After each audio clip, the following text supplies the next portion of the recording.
जय हिंद साथियों, कैसे हैं आप सभी। उम्मीद है आप सभी स्वस्थ होंगे और बहुत ही अच्छे से आप लोगों की तैयारी चल रही होगी। मैं नेहा स्वागत करती हूँ आप सभी का आपके अपने परिवार लक्ष्य वाटे में। साथियों, आज हमारी पॉलिटी की क्लास नंबर 32 है और आज की क्लास में जो हम लोग चैप्टर पढ़ने वाले हैं पॉलिटी के अंदर, आज की क्लास में हम लोग हाई कोर्ट के बारे में पढ़ेंगे।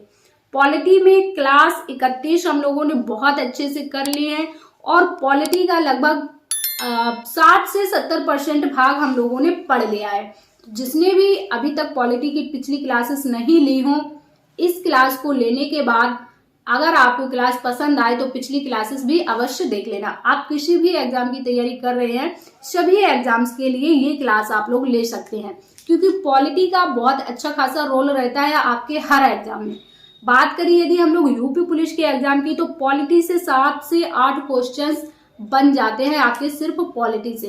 तो यूपी पुलिस के लिए आपका जो पॉलिटी है बहुत ही ज्यादा इम्पोर्टेंट सब्जेक्ट हो जाता है। तो आप लोगों को पॉलिटी अच्छे से कर लेनी है, क्योंकि यहाँ से आपके 7-8 क्वेश्चंस बन जाते हैं। तो आज की क्लास में हम लोग हाई कोर्ट के बारे में पढ़ने वाले हैं। तो सबसे पहले आप लोग हेडिंग डाल लेंगे हाई कोर्ट। सबसे पहले आप लोग हेडिंग डालेंगे हाई कोर्ट। अब देखिए, हाई कोर्ट पढ़ने से पहले हम लोग पहले समझ लेते हैं, थोड़ा बहुत हाई कोर्ट के इतिहास के बारे में पढ़ लेते हैं कि इसका इतिहास क्या रहा है, सबसे पहले कब इसकी शुरुआत हुई थी। तो देखिए, सबसे पहले आपका भारतीय परिषद अधिनियम आता है कब? 1861 में एक अधिनियम आता है, भारतीय परिषद अधिनियम 1861 में। इस अधिनियम के द्वारा 1862 में 3 हाई कोर्ट की स्थापना की जाती है। किस अधिनियम के द्वारा भारत में 3 हाई कोर्ट की स्थापना की जाती है? तो आप बता देंगे भारतीय परिषद अधिनियम 1861। यहां से क्वेश्चंस बनते हैं आपके, ठीक है। 1862 में होती है 3 हाई कोर्ट की स्थापना। कौन कौन सा? एक तो आपके बॉम्बे हाई कोर्ट, दूसरा आपका कलकत्ता हाई कोर्ट, तीसरा आपका मद्रास हाई कोर्ट। क्लियर? भारतीय परिषद अधिनियम 1861 के तहत 1862 में भारत में 3 हाई कोर्टों की स्थापना होती है, Bombay high court, Calcutta high court और मद्रास हाई कोर्ट। क्लियर? अब आ जाइए, चौथे हाई कोर्ट की स्थापना कब होती है? 1864 में चौथा हाई कोर्ट यानी कि इलाहाबाद हाई कोर्ट बनाया गया। कब? जो आपके उत्तर प्रदेश का हाई कोर्ट है, इलाहाबाद हाई कोर्ट, ये कब बनाया गया? तो ये आपका 1864 में बनाया गया। क्लियर? यहां तक चीजें आपको क्लियर हो गई। तो ये तो रहा आपका कुछ इतिहास हाई कोर्ट के बारे में। अब हम लोग देखेंगे कि हाई कोर्ट का जो प्रावधान है, हाई कोर्ट से संबंधित प्रावधान भारत के संविधान में कहां पर है, किस भाग में है और किस अनुच्छेद में है। तो आप लोग लिखेंगे हाई कोर्ट का जो है, ये हाई कोर्ट के बारे में संविधान में कहां पर दिया गया है। तो संविधान का भाग हो जाएगा 6 के अध्याय 5 में। भाग 6 के अध्याय 5 में हाई कोर्ट के बारे में कहा गया है और अनुच्छेद हो जाएंगे आपके 214 से लेकर के 232 तक। भाग कौन हो जाएगा? भाग 6 का अध्याय 5, अनुच्छेद हो जाएंगे आपके 214 से लेकर के 232 तक। क्लियर? सारी चीजें आपको क्लास में ही याद होती जाएंगी और जो भी आपका रिवीजन है वो हम लोग 9 बजे वाली लाइव क्लास में शाम को कर ही लेते हैं। तो यहां से आपकी सारी चीजें क्लियर होनी चाहिए, ठीक है। अब आइए हम लोग देखते हैं उच्च न्यायालय की स्थापना। हाई कोर्ट उच्च न्यायालय की स्थापना का प्रावधान कहां पर है? तो देखिए, एक अनुच्छेद है आपका 214 अनुच्छेद में क्या लिखा है कि प्रत्येक राज्य के लिए एक हाई कोर्ट होगा। अनुच्छेद 214 में दिया गया है प्रत्येक राज्य के लिए एक हाई कोर्ट होगा। अनुच्छेद 231 में क्या है? संसद को यह अधिकार है कि वह कानून बनाकर, संसद को यह अधिकार है कि वह कानून बनाकर 2 या 2 से अधिक राज्य, कितने? या फिर 2 राज्य या फिर 2 से अधिक राज्यों में, या फिर 2 या 2 से अधिक राज्य एवं केंद्र शासित प्रदेश, या फिर ये दोनों पॉइंट एक ही के हैं अनुच्छेद 231 के, ये वाला पॉइंट भी और ये वाला पॉइंट भी, ठीक है। या 2 से अधिक राज्य एवं केंद्र शासित प्रदेश के लिए एक कॉमन हाई कोर्ट बना सकता है। क्या संसद को यह अधिकार है कि संसद एक ऐसा कानून बनाए जिसमें 2 या 2 से अधिक राज्यों के लिए या फिर 2 से अधिक राज्य भी हो और एक आपका यूनियन टेरिटरी यानी कि केंद्र शासित राज्य प्रदेश हो, उन सभी के लिए एक कॉमन हाई कोर्ट बना सकती है। संसद के पास इतनी पावर है। क्लियर, समझ गए। अब आइए 241 अनुच्छेद 241 में क्या लिखा है। 241 में दिया गया है संसद को यह अधिकार है कि कानून बनाकर संघ राज्यों यूटीज यानी कि केंद्र शासित राज्यों के लिए अलग हाई कोर्ट की स्थापना भी कर सकती है।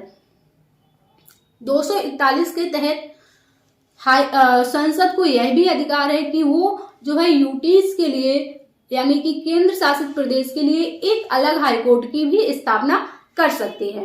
क्लियर। वर्तमान में आपकी कितने हाई कोर्ट हैं, तो आप सभी को पता है कि वर्तमान में 25 हाई कोर्ट हैं। वर्तमान में 25 हाई कोर्ट है। तो क्या ये 25 हाई कोर्ट शुरुआत से ही हैं या फिर कभी बीच में बढ़े हैं, ये भी बात तो आपके माइंड में आएगी। ये भी तो क्वेश्चन पूछा जाएगा कि वर्तमान में हाई कोर्ट की संख्या कितनी है, ये तो पूछ लिया जाएगा 25 है। क्वेश्चन ऐसे भी तो पूछा जाता है कि इससे पहले हाई कोर्ट 2013 से पहले, जैसे कि आपके 2013 में 21 हाई कोर्ट थे, ठीक है, तो क्वेश्चन ऐसे भी पूछ लेगा आपका कि बताइए 2013 से पहले भारत में हाई कोर्ट की संख्या कितनी रही है ना, या फिर 2013 तक। तो 2013 में आपके 21 हाई कोर्ट थे। कितने हाई कोर्ट थे? 21 हाई कोर्ट थे। तत्कालीन सुप्रीम कोर्ट के मुख्य न्यायाधीश यानी कि चीफ जस्टिस ऑफ इंडिया 2013 में क्या हुआ था, जो उस टाइम के 2013 के चीफ जस्टिस ऑफ इंडिया थे कौन? अल्तमस कबीर। इन्होंने 3 राज्यों मेघालय, त्रिपुरा, मणिपुर के लिए अलग हाई कोर्ट की व्यवस्था कर दी थी। कब? 2013 में मेघालय, मणिपुर और त्रिपुरा तीनों राज्यों के लिए अलग हाई कोर्ट की स्थापना कर दी थी। तब कितने हो गए थे हाई कोर्ट आपके? 21 + 3 कितने हो गए थे? 24 2013 में। क्लियर। फिर इसके बाद क्या होता है? इसके बाद आपका 1 जनवरी 2019। कब? 1 जनवरी 2019 में क्या होता है? आंध्र प्रदेश हाई कोर्ट की स्थापना अमरावती में हो जाती है। आंध्र प्रदेश हाई कोर्ट की भी स्थापना कब हो जाती है? 1 जनवरी 2019 में। क्वेश्चन यहां से बन सकता है कि 25वां हाई कोर्ट कौन सा बना है? कौन सा बना है?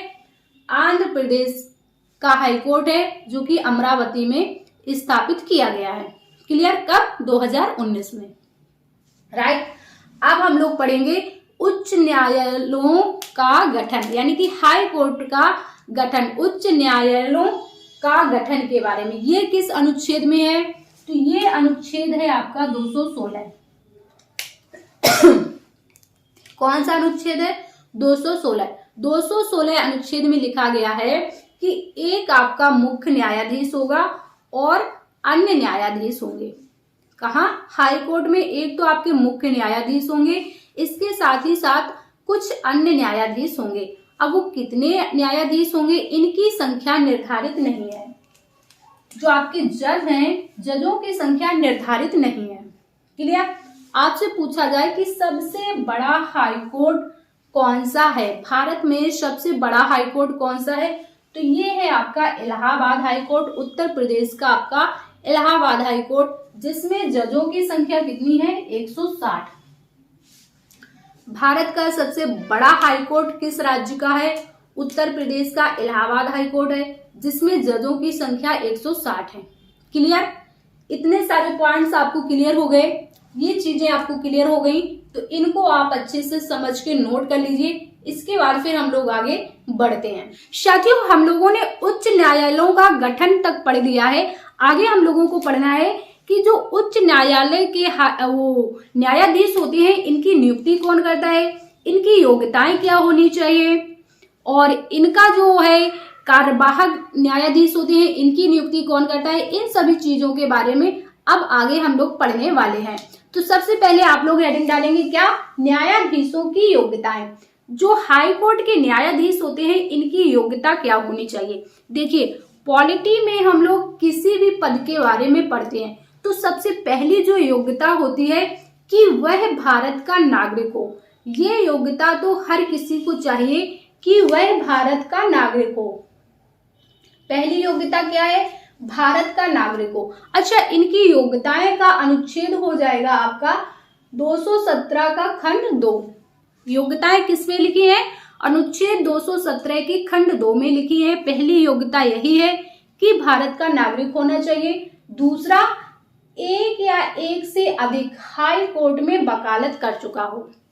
जो भी न्यायाधीश बनेगा उसकी दूसरी योग्यता ये है कि एक हाई कोर्ट या फिर एक से अधिक हाई कोर्ट में पहले वकालत कर चुके हों, और क्या 10 वर्षों तक भारत के किसी भी राज्य क्षेत्र में न्यायिक पद पर रहा हो। 10 वर्षों तक भारत के किसी भी राज्य क्षेत्र में न्याय के पद पर रहा हो व्यक्ति। ठीक है, अगले हम लोग पढ़ेंगे जजों यानी कि न्यायाधीशों की नियुक्ति। न्यायाधीशों की नियुक्ति कौन से अनुच्छेद में है और कौन करता है। तो अनुच्छेद हो जाएगा आपका 217 का खंड 1। न्यायाधीशों की नियुक्ति का अनुच्छेद हो जाएगा 217 का खंड 1। अब देखिए जो मुख्य न्यायाधीश होते हैं, पहले हम लोग पढ़ेंगे कि जो मुख्य न्यायाधीश होते हैं इनकी नियुक्ति। मुख्य न्यायाधीश की नियुक्ति राष्ट्रपति द्वारा सुप्रीम कोर्ट के मुख्य न्यायाधीश की सलाह पर की जाती है तथा संबंधित राज्य के राज्यपाल से भी सलाह ली जाती है। क्या जो भी हाईकोर्ट के मुख्य न्यायाधीश होंगे उनकी नियुक्ति कैसे होगी, राष्ट्रपति जी के द्वारा होगी। ठीक है, लेकिन जो संबंधित राज्य होगा उसके राज्यपाल और सुप्रीम कोर्ट के मुख्य न्यायाधीश यानी कि CGI chief justice of India से सलाह लेंगे और उस राज्य के राज्यपाल से सलाह लेंगे जिस राज्य के हाई कोर्ट के मुख्य न्यायाधीश की नियुक्ति की जाएगी। क्लियर, समझ गए। इसके बाद जो अन्य न्यायाधीश हैं यानी कि जो अन्य जज हैं उनकी नियुक्ति कैसे होगी, तो उनकी नियुक्ति सुप्रीम कोर्ट के मुख्य न्यायाधीश तथा संबंधित राज्य के राज्यपाल, वही है जो यहाँ पर पढ़ा हम लोगों ने, लेकिन सुप्रीम कोर्ट के न्यायाधीश से भी सलाह लेंगे और उस राज्य के राज्यपाल से भी सलाह लेंगे। और किससे सलाह लेंगे, जो उस राज्य के मुख्य न्यायाधीश की सलाह पर राष्ट्रपति जी ही करेंगे। यहाँ पर 3 लोगों से सलाह ले लेंगे, उस राज्य के राज्यपाल से भी और उस राज्य के हाईकोर्ट के मुख्य न्यायाधीश से भी और भारत के सुप्रीम कोर्ट के न्यायाधीश से भी, 3 लोगों से। लेकिन नियुक्ति कौन करेंगे, नियुक्ति राष्ट्रपति जी ही करेंगे, चाहे अन्य जज हो या फिर मुख्य जज हो। क्लियर। आगे कार्यवाहक मुख्य न्यायाधीश की नियुक्ति। देखो कार्यवाहक न्यायाधीश की भी जरूरत पड़ती है कब, नियुक्ति तो इनके अनुच्छेद हो जाएगा 223। कार्यवाहक न्यायाधीश की नियुक्ति का अनुच्छेद कौन सा हो जाएगा, अनुच्छेद हो जाएगा 223। अब इनकी जरूरत कब पड़ती है, इनकी नियुक्ति भी राष्ट्रपति जी के द्वारा की जाती है। इनकी जरूरत जब पड़ती है जब मुख्य न्यायाधीश ना हो या फिर इनकी मृत्यु हो गई हो। जब हाई कोर्ट में मुख्य न्यायाधीश ना हो, उपस्थित ना हो या फिर उनकी मृत्यु हो गई हो, तब वहां पर आपके कार्यवाहक न्यायाधीश की नियुक्ति की जाती है अनुच्छेद 223 के तहत राष्ट्रपति जी के द्वारा। क्लियर, चीजें क्लियर हुई। आगे आइए, आगे है अपर एवं कार्यकारी न्यायाधीश। अपर न्यायाधीश और कार्यकारी न्यायाधीशों की नियुक्ति। तो अपर न्यायाधीश की नियुक्ति का अनुच्छेद हो जाएगा आपका 224। क्लियर। जब हाई कोर्ट में कार्य अधिक हो, जब हाई कोर्ट में कार्य बढ़ जाता है, ऐसी स्थिति में राष्ट्रपति जी के द्वारा 2 साल के लिए अपर न्यायाधीश की नियुक्ति की जाती है। जब एक्स्ट्रा काम हो जाता है, हाई कोर्ट में काम बढ़ जाता है, तो ऐसी स्थिति में 2 वर्ष के लिए, कितना, 2 वर्ष के लिए राष्ट्रपति जी के द्वारा अपर न्यायाधीश की नियुक्ति की जाती है। अनुच्छेद कौन सा हो जाएगा? अनुच्छेद हो जाएगा 224। क्लियर? और कार्यकारी मुख्य न्यायाधीश कार्यकारी न्यायाधीश की नियुक्ति अनुच्छेद 224 का। अब देखिए, जहां भी आपको संविधान में अनुच्छेद में आपको का मिल जाए, यानी कि 224 का, 300 का, है ना, 21 का, ये जहां भी आपको का मिल जाए तो समझ लेना ये किसी न किसी संविधान संशोधन के द्वारा ही जोड़ा गया है। ठीक, तो अनुच्छेद 224 का हो जाएगा कार्यकारी न्यायाधीश की नियुक्ति का। इसे कब जोड़ा गया था? इसे जोड़ा गया था आपका 15वां संविधान संशोधन 1963 में। कब? 15वें संविधान संशोधन द्वारा 1963 में जोड़ा गया था। और इनकी नियुक्ति भी कौन करता है? राष्ट्रपति जी ही करते हैं। कार्यकारी न्यायाधीश की नियुक्ति अनुच्छेद 224 का राष्ट्रपति जी के द्वारा कब जोड़ा गया? 15वां संविधान संशोधन 1963 में। क्लियर? आगे, हाई कोर्ट के न्यायाधीशों का कार्यकाल कितना है? जो हाई कोर्ट के न्यायाधीश हैं इनका कार्यकाल कितना है? तो इनका कार्यकाल 60 वर्ष है। पहले था 60 वर्ष। कब? पहले 60 वर्ष था, वर्तमान में 62 वर्ष है। ये 62 वर्ष कब किया गया? 15वें संविधान संशोधन द्वारा 1963 में। पहले 60 वर्ष होता था, वर्तमान में हाईकोर्ट के जो न्यायाधीश हैं इनका कार्यकाल 62 वर्ष है। 62 वर्ष किस संविधान संशोधन के द्वारा किया गया? 15वां संविधान संशोधन हुआ था 1963 में, जिसके तहत हाई कोर्ट के न्यायाधीशों का कार्यकाल 62 वर्ष कर दिया गया। क्लियर? समझ गए? अगला पॉइंट है पद से हटा। जो हाई कोर्ट के न्यायाधीश हैं इनको पद से कैसे हटाया जा सकता है? जो आपका सुप्रीम कोर्ट के न्यायाधीशों को हटाने की प्रक्रिया है वही यहाँ पर हाई कोर्ट के न्यायाधीशों को पद से हटाने की प्रक्रिया है। अनुच्छेद आपका 224 का 4 हो जाएगा। अनुच्छेद 224 का खंड 4 हो जाएगा। इसमें 2 आधार हैं इनको हटाने के। एक तो आपका सिद्ध कदाचार, दूसरा आपका असमर्थता, यानी कि व्यवहार ना अच्छा हो, सिद्ध कदाचार हो। दूसरा असमर्थता, कार्य करने में असमर्थ हो, तो इन्हें इनके पद से हटाया जा सकता है। क्लियर? आगे, न्यायाधीशों को शपथ। न्यायाधीशों की शपथ है, यहाँ पर हो नहीं की शपथ लिख लेंगे कि शपथ का उल्लेख है आपका अनुच्छेद 219 में। तो जो हाई कोर्ट के न्यायाधीश होते हैं इनको शपथ कौन दिलाता है?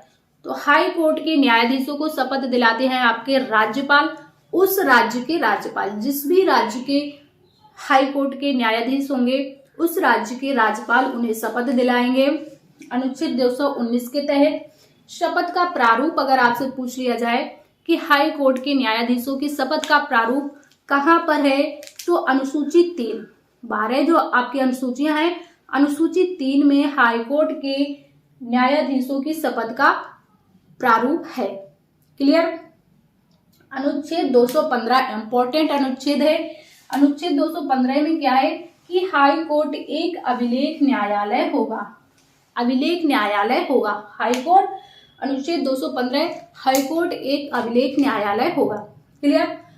तो ये सारे अनुच्छेद और सारे पॉइंट आपको समझ में आए या नहीं आए बताइए। सारे पॉइंट, सारे अनुच्छेद, जो भी इम्पोर्टेंट पॉइंट्स हैं जहां से क्वेश्चंस आपके एग्जाम में पूछा जा सकता है, सारे हम लोगों ने डिस्कस कर लिए हैं इस चैप्टर से। हाई कोर्ट चैप्टर से इससे बाहर क्वेश्चंस आपके एग्जाम में नहीं बनेगा। तो यही पॉइंट्स हैं जहां से आपके एग्जाम में अभी तक क्वेश्चंस आए हैं और आगे भी क्वेश्चंस बनने की संभावना है। तो इस क्लास को आप अगर अभी अच्छे से ना देखा हो तो फिर से दोबारा से अच्छे से देख करके नोट्स अपने जरूर बना लीजिएगा, क्योंकि क्वेश्चंस आपके पूछे जाएंगे। ठीक है? क्लास आपको कैसी लगी है ये आप लोग जरूर कमेंट्स में बताना। हाई कोर्ट चैप्टर हम लोगों ने पढ़ लिया है बहुत अच्छे से, सारे पॉइंट्स डिस्कस किए हैं, सारे अनुच्छेद डिस्कस किए हैं जहां से क्वेश्चंस आपके एग्जाम में बनने की संभावना है। चैप्टर हमारा हाई कोर्ट का खत्म हो गया है। कल हम लोग अगला चैप्टर पढ़ेंगे। क्लास आपको कैसी लगी है कमेंट्स में जरूर बताना। यदि क्लास आपको पसंद आई हो तो क्लास को ज्यादा से ज्यादा लाइक और शेयर करना। चैनल पर नए हो तो चैनल को सब्सक्राइब कर लीजिए। हम मिलेंगे आपसे नेक्स्ट क्लास में। जब तक के लिए स्वस्थ रहिए और अच्छे से अपनी तैयारी करते रहिए। जय हिंद साथियों।